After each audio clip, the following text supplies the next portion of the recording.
There are few franchises in gaming history that have had as much attention or gained as much notoriety as Sonic the Hedgehog.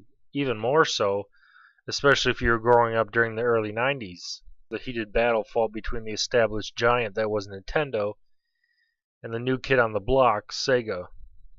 It all started way back in 1991. I was 10 years old at the time, and I was a total video game nut at this point. This was a major transitional time in the industry, as both the home console market and the arcades were seeing a shift towards better hardware and better graphics. The Neo Geo was still a few years off, and that being the ultimate arcade/home console crossover with an insane price tag, $700 for the time. Until then, Sega had been working on what would become one of the most well-known mascots to ever be created. It was designer Hirokazu Yasuhara who created the lightning-fast hedgehog known as Sonic. The rest, as they say, is history. A history which would not be smooth sailing by any means.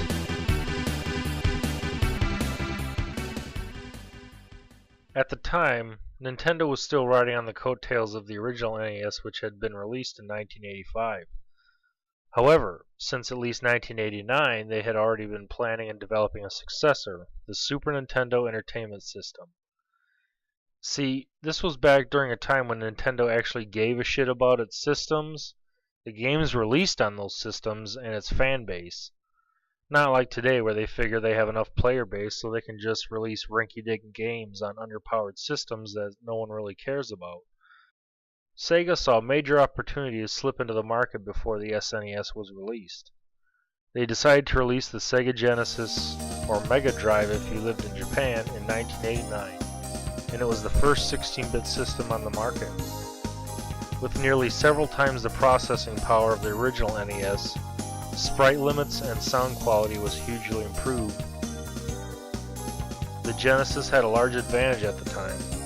Sega decided to lay the trump card in the mid-1990s by changing the bundle game that came with the Genesis from Altered Beast to Sonic the Hedgehog. This strategic move by Sega catapulted them into the forefront of the gaming scene, and fans' reception to Sonic truly showed. Sonic the Hedgehog sold a huge amount of copies and helped drive system sales. The combination of 16-bit graphics, music, breakneck speeds, and overall fun was irresistible. But I remember, growing up, that not a lot of my friends owned a Genesis.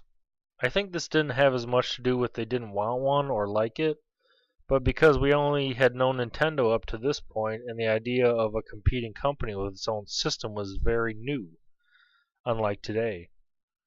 Most of the kids I knew just stayed with the NES, mainly because their parents also didn't understand the concept and probably didn't want to shell out even more money when, in their minds, the NES worked just fine.